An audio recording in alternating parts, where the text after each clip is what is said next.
ورحمۃ اللہ وبرکاتہ نحمده ونصلي ونسلم على رسوله النبي الأمين المكين المتين المبين الكريم الرؤوف الرحيم أما بعد أعوذ بالله من الشيطان الرجيم بسم الله الرحمن الرحيم إن الله وملائكته يصلون على النبي يا أيها الذين آمنوا صلوا عليه وسلموا تسليما اس لیے فکر کریں حشر کے دن کیا ہوگا، سامنے ان کے جو کچھ ہوگا اچھا ہوگا۔ اور ڈوبتے میں مجھے ساحل سے لگایا کس نے؟ میرا آقا، میرا مولا، میرا داتا ہوگا۔ اے حسین ابن علی تیری شہادت کو سلام، دین حق اب نہ کسی دور میں تنہا ہوگا۔ کس لیے فکر کریں حشر کے دن کیا ہوگا، سامنے ان کے جو کچھ ہوگا اچھا ہوگا۔ ماشاءاللہ مالیگاؤں کی سرزمین جو ہے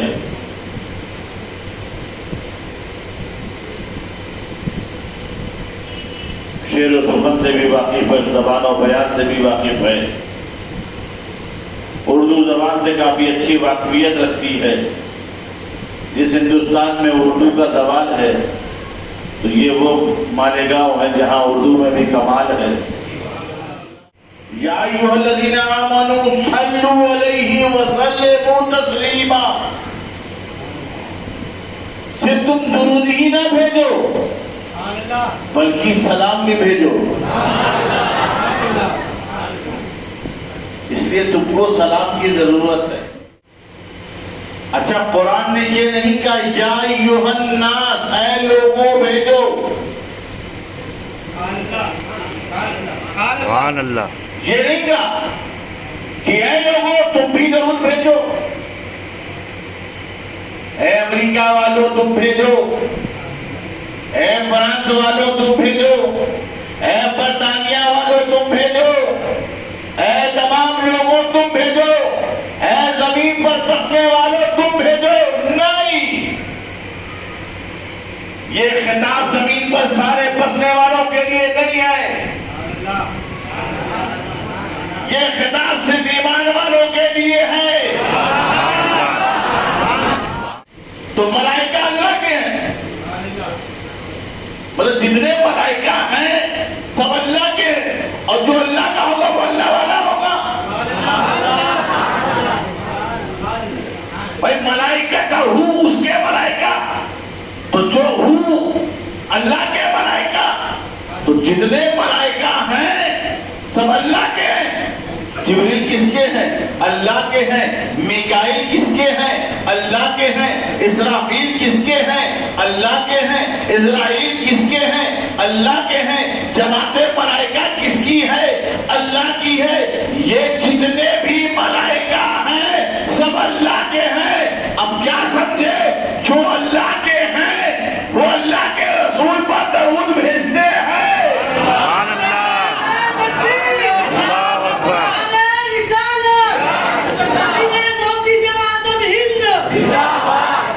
تو جو اللہ کے ہیں وہ درود بھیجتے ہیں۔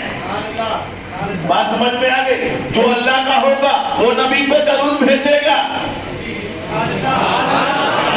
وہ درود سے انکار نہیں کرے گا، وہ درود بھیجے گا کیونکہ وہ اللہ کا ہے۔ تو معلوم یہ ہوا یہ اللہ والوں کا مزاج ہے، یہ اللہ والوں کا مزاج ہے، یہ اللہ اللہ کہنے والوں کا نہیں۔ اللہ والوں کا مزاج اور ہے، جو اللہ نے اللہ کرے گا اللہ کرے گا، ان کا مزاج اور ہے۔ تو اللہ والوں کا مزاج یہ ہے درود پڑھو، دعا کرو تو کہتے ہیں درود پڑھو، دعا ختم کرتے کہتے ہیں درود پڑھو۔ اللہ والوں کا مزاج ایسا ہے، اذان شروع کرے تو کہتے ہیں درود پڑھو، اذان ختم کرتے کہتے ہیں درود پڑھو، اقامت شروع کر نماز پڑھ شروع کرنے سے پہلے کہتے ہیں درود پڑھو۔ ارے درود تو ہر وقت، بولتے کوئی پریشانی آ جائے درود پڑھو، تکلیف آ جائے تو درود پڑھو، کسی منزل تک پہنچنا ہے تو درود پڑھو، اللہ کو راضی کرنا ہے تو درود پڑھو۔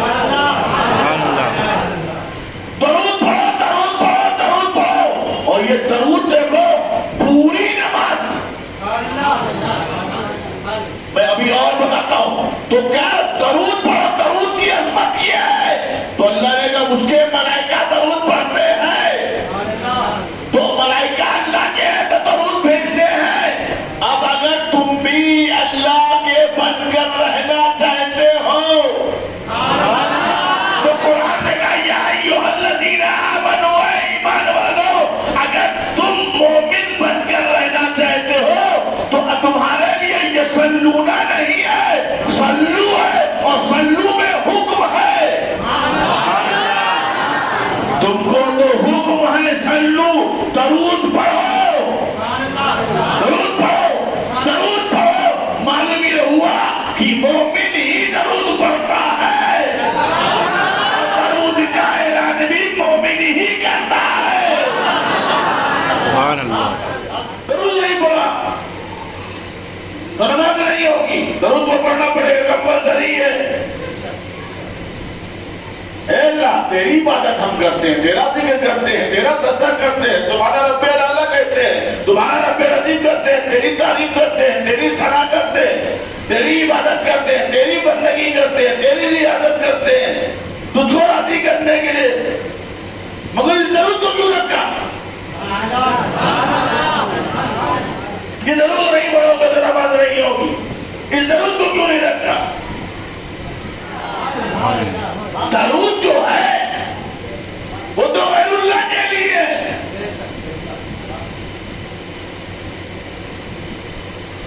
وہ تو غیر اللہ کے لیے ہے. نماز میں تو ٹوٹل اللہ ہونا چاہیے. ہم نے تو یہی سنا ہے کہ نماز میں غیر کا خیال نہ ہے. سبحان اللہ. نماز میں غیر کا خیال نصیب نہیں رہے. یہاں تو درود آ گیا. پھر قانون ایسا بنا دیا گیا کہ درود نکل جائے تو نماز نہیں. بس وہیں سے میں سمجھ گیا. تو جب درود نکالنے سے نماز نہیں ہو جاتی، درود نکل جائے تو نماز جاتی ہے. اگر رسول نکل جائے تو درود پڑھنے گا اور ایسا پڑھو کہ ابراہیم بھی آ جائے اور آل ابراہیم بھی آ جائے.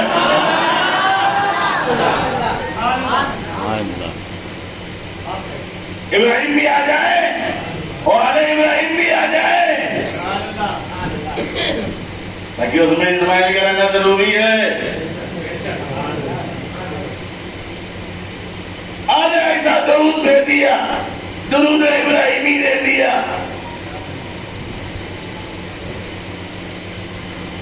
اب میں تم کو بتاتا ہوں ایک چیز کا آخری نقطہ، 5 منٹ. وہ نقطہ کیا ہے؟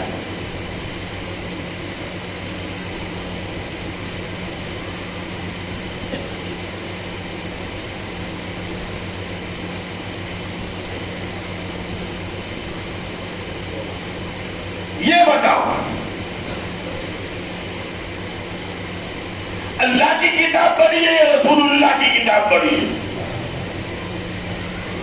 اللہ کی کتاب. اللہ کی ذات بڑی ہے، رسول اللہ کی ذات بڑی ہے. اللہ کی. اللہ کی ذات.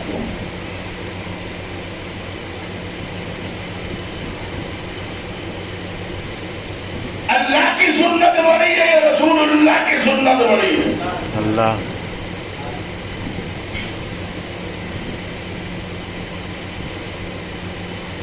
اب آپ نے پورا قانون مجھے بتا دیا. اللہ کی کتاب پڑھی، اللہ کی ذات پڑھی، اللہ کی صفات پڑھی، اللہ کا کلام پڑھا.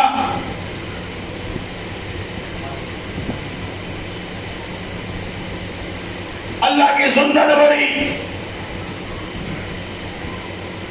رسول کی سنت پر اللہ کی سنت بلند، رسول کے حکم پر خدا کا حکم بلند، رسول کی ذات پر خدا کی ذات بلند، رسول کی کتاب پر خدا کی کتاب بلند، رسول کے کلام پر خدا کا کلام بلند.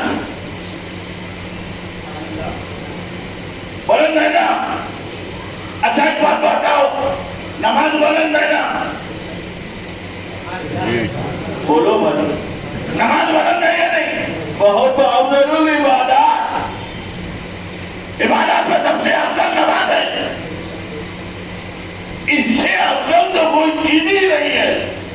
وہ نماز ہے، نماز نماز سے زیادہ فضیلت والی کوئی چیز ہی نہیں ہے۔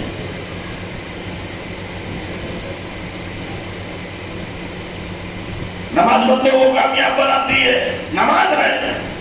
مگر یہ بتاؤ نماز کون پڑھتا ہے؟ بندے پڑھتے ہیں نا۔ نماز کون پڑھتے ہیں؟ مومنین پڑھتے ہیں نا۔ اللہ نے پڑھا، اللہ نے دیتا، ارے اللہ کا درجہ ہوتا ہے۔ کسی نبی کا، کسی مخلوق کا، کسی رسول کا درجہ نہیں، صرف اللہ کا ہے۔ ہم ساجد ہیں، وہ مسجود ہے۔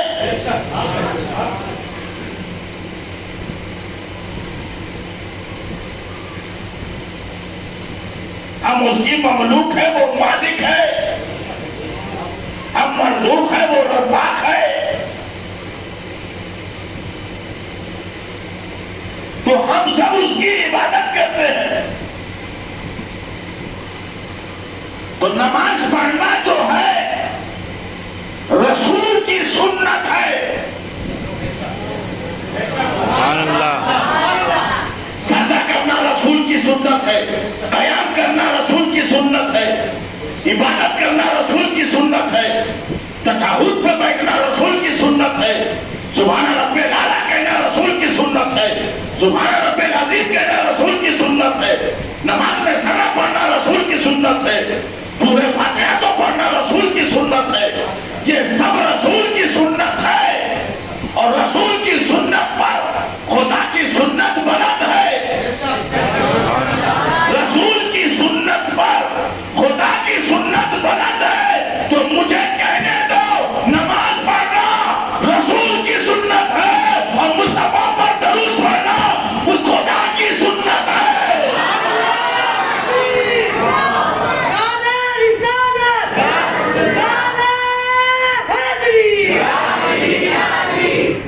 تو نماز پڑھنا یہ رسول کی سنت ہے، سبحان اللہ، اور رسول پر درود بھیجنا یہ خدا کی سنت ہے، اور مصطفیٰ کی سنت پر خدا کی سنت بلند ہے۔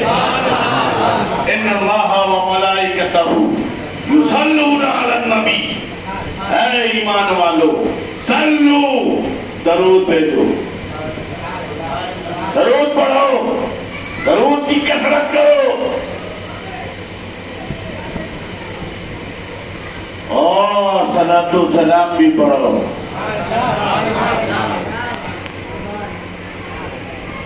ٹائم تو بالکل نہیں ہے، درود جو ہے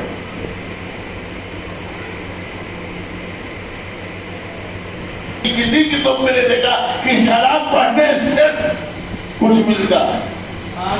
مجھے کوئی دکھا دے کہ صاحب سلام پڑھا تھا تو جنت کے 2 دروازے مل گئے تھے، تو فلاں کا یہ مل گیا تھا، یہ کیوں پڑھتے ہو؟ یہ سلام کیوں پڑھتے ہو؟ درود تو سمجھ میں آ رہا ہے، یہ سلام کیوں پڑھتے ہو؟ یا نبی سلام علیکہ، مصطفیٰ جان رحمت پہ لاکھوں سلام، کعبے کے بدل تو جا تم پہ کروڑوں درود۔ پڑھتے ہو نا، سلام پڑھ رہے ہو، تالیاں نچھاوا کر رہے ہو، کیوں کر رہے ہو؟ تو سنو، درود پڑھنے سے ثواب ملتا ہے۔ سبحان اللہ، درود پڑھنے سے کیا ملتا ہے؟ ثواب ملتا ہے، اور سلام پڑھنے سے مصطفیٰ کی جانب سے جواب ملتا ہے۔ سلام ثواب کے لیے تو درود پڑھو، اور جواب کے لیے سلام پڑھو۔ تو درود اس لیے پڑھتے ہیں ثواب ملے، اور سلام اس لیے پڑھتے ہیں جواب ملے۔ اس لیے کہ درود سے ثواب ملتا ہے، اور سلام سے حضور کا قرب ملتا ہے، ان کا تقرب ملتا ہے۔ اسی لیے ہم لوگ کھڑے ہو کے پڑھتے ہیں، اور درود تو کسی حالت میں بھی پڑھ لیتے ہیں، سبحان اللہ، کیونکہ جب یہ نیت رہتی ہے قرب ملتا ہے، اور جب قرب ملتا ہے تو کھڑے ہو جاتے ہیں۔ اسی لیے ہمیں سلام بھی پڑھنا چاہیے اور درود بھی پڑھنا چاہیے. اور انسان کو پڑھ ہی لینا چاہیے. اور یہ درود کے بارے میں بتا رہے تھے جو حضرت آدم کی مہر تھی. مذکور تھے. اب سوچو یہ درود کتنا پرانا ہے. ابھی تمہارے سجدے نہیں آئے تھے, تمہارے یہاں عبادت نہیں آئی تھی, درود آ گیا نا, درود آ گیا نا. تو یہ درود کتنی عظیم چیز ہے, کتنی نعمت والی چیز ہے. یہ درود حضرت آدم, اسی سے 10 پڑھا تھا تو 10 درہم نکلا مقدار. اب 10 چلا آ رہا ہے تو مطلب کم سے کم 10 تو پڑھ ہی دیا کرو. اسی لیے درود کی بے پناہ فضیلت ہے, اس کو نماز میں رکھا گیا. اللہ تبارک و تعالی ہم سب کو درود پاک کی کثرت کرنے کی اور کثرت سے پڑھنے کی توفیق عطا فرمائے, اور ہمارے ایمان کو ایمان کامل رکھے. اور آج رکعت کو